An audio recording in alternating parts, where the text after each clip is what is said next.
Hello guys, कैसे हो। आज ये वीडियो में हम सॉल्व करेंगे एक्सरसाइज 1.3 का क्वेश्चन नंबर 3। तो ये क्वेश्चन नंबर 3 सॉल्व करने के लिए जो भी थ्योरी चाहिए था वो हम ऑलरेडी कवर कर चुके हैं। अब देखो, इसके लिए आर.डी. शर्मा का बुक में जो थ्योरी पार्ट ए है, ए बहुत काम में आएगा। जैसे देखो, ए है ना, if A is an integer different from 0 then A divisible by A equal to 1। A हमें कम में आएगा। For every integer A we have A divisible by 1 equal to A. A भी काम में आएगा। If A is a non zero integer then 0 divisible by A equal to 0। If a is an integer, then a divisible by 0 is not meaningful। तो ये सब कुछ जो theory है, प्रॉपर्टीज है, ये क्वेश्चन नंबर 3 में काम आएगा। जब मैं जो क्वेश्चन सॉल्व करूंगी तब कौन सा अप्लाई हो रहा है मैं फिर से और एक बार बोल दूंगी। तो चलो पेन और पेपर में हम स्टार्ट करते हैं। ये में क्या है, 369 divisible by dash equal to 369। तो एक हमारा प्रॉपर्टी था a divisible by 1 equal to a। तो सोचो a इक्वल टू 369, तो इसमें क्या आएगा, बहुत इजी, 1 आएगा। तो 369 डिविजिबल बाय 1 इक्वल टू 369 हो गया। अब देखो -75 divisible by dash equal to -1, ये है ना। तो देखो इसका क्या होगा, इसमें कौन सा नंबर आएगा जो इसका आंसर आएगा -1। तो देखो -1 का क्या था, ए, देखो ए माइनस ए है, इसको ए से डिवाइड करो तो क्या आएगा, देखो ए काट हो जाएगा, 1 1 -1 आ रहा है। तो इसमें ए सोचो 75 माइनस ए -75 है, तो ए इक्वल टू क्या होगा, 75 होगा। ठीक है, तो ये क्या हुआ, -a divisible by a equal to -1। ठीक है, अब देखो क्या है, -206 divisible by dash equal to 1, a है। तो देखो ए क्या है, a divisible by a equal to 1 होगा। ये तो इजी है। तो a इक्वल टू -206 मैंने लिया इधर। तो देखो -206 डिविजिबल बाय क्या होगा, a यानी -206। देखो ये जो मैंने फर्स्ट ब्रैकेट डाला, राउंड ब्रैकेट, ये डालना बहुत ज़रूरी है, क्योंकि देखो ये डिवीजन का साइन और माइनस साइन सक्सेसिवली नहीं रह सकता है, इसलिए ये ब्रैकेट डालना बहुत ही ज़रूरी है। ठीक है, तो ये हो गया। नेक्स्ट क्या है, देखो -87 divisible by dash equal to 87। तो देखो ये पकड़ो, ए हो गया डिविजिबल बाय, ए क्या है, ए माइनस ए, सोचो।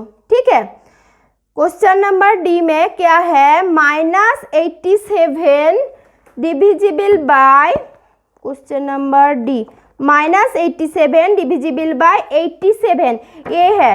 तो देखो ए मेरा 87 हुआ, ए प्लस ए है, तो इसमें क्या होगा, जो लिखने में मेरा आंसर ए आएगा। देखो -a को तुम कौन सा नंबर से डिवाइड करोगे जो 87 आएगा,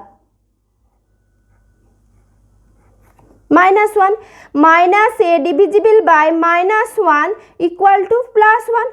तो ए होगा हमारा -1। ओके, तो चलो नेक्स्ट क्या है, देखो ई क्या है, ई में क्या है, देखो ए 1 है और इसको तुम -a पकड़ो। ठीक है, तो देखो 1 से डिवाइड करोगे, जो भी नंबर रहेगा उसको तुम डिवाइड करो, तो -a divisible by 1 equal to -a होगा। तो इसको हम ऐसे भी लिख सकते हैं, a divisible by 1 equal to a। तो a इक्वल टू क्या है, -87। और एक इधर देखो माइनस से जब मैंने लिखा तब क्या होगा, a इक्वल टू 87 होगा, और a equal to a equal to क्या है -87 इसमें, और इसमें क्या है a इक्वल टू 87 है। ठीक है, तो चलो इसमें जो a लोगे तो a divisible by 1 equal to a मतलब -87 होगा। ओके, अब देखो dash divisible by 48 equal to -1। तो देखो हमारा एक प्रॉपर्टी था ना, ये प्रॉपर्टी कौन सा होगा बोलो। देखो -a divisible by a equal to -1। देखो क्वेश्चन नंबर बी में क्या था, बी में था -75 डिविजिबल बाय ए पोर्शन हमें लिखना था इक्वल टू -1। अब क्वेश्चन नंबर ए में क्या है, ए पोर्शन ओमिट है, ठीक है, स्किप करके दिया है, ए पोर्शन हमें लिखा है। तो देखो इधर क्या था -75 डिविजिबल बाय 75 इक्वल टू -1 था। तो ए में क्या होगा same -48 divisible by 48 equal to -1। Question number B and F same question ही है। ठीक है, चलो नेक्स्ट क्या है देखो G 20 divisible by dash equal to -2। Okay, 20 divisible by dash equal to -2। तो देखो इस टाइप का जब क्वेश्चन हम सॉल्व करेंगे तो क्या मैंने बोली थी जो नंबर का डिवीजन पहले होगा। तो 20 को किस नंबर से डिवाइड करने से 2 आएगा। देखो 10 से तुम डिवाइड करोगे तो 10 2 जा 20 आ रहा है। अब देखो 2 के आगे क्या साइन है, माइनस साइन है।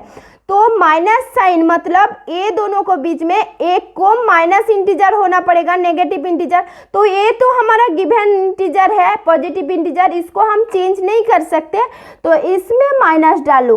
तो हमारा आंसर होगा 20 डिविजिबल बाय -10 इक्वल टू -2।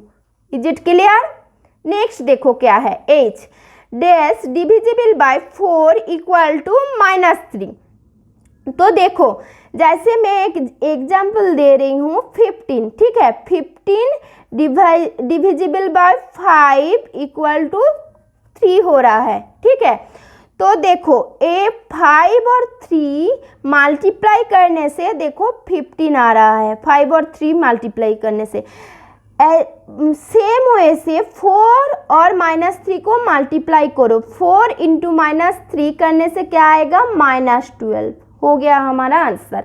अब देखो -12 डिविजिबल बाय 4 इक्वल टू, देखो नंबर का डिवाइड पहले करना है तो 12 डिविजिबल बाय 4 करने से क्या होगा 3 होगा। और ये देखो माइनस इंटीजर है, नेगेटिव इंटीजर है, तो इसका नेगेटिव साइन क्वेश्चन में आ जाएगा, तो -3 हो गया हमारा क्वेश्चन 3 का सॉल्यूशन। अब नेक्स्ट वीडियो में हम सॉल्व करेंगे क्वेश्चन नंबर 4।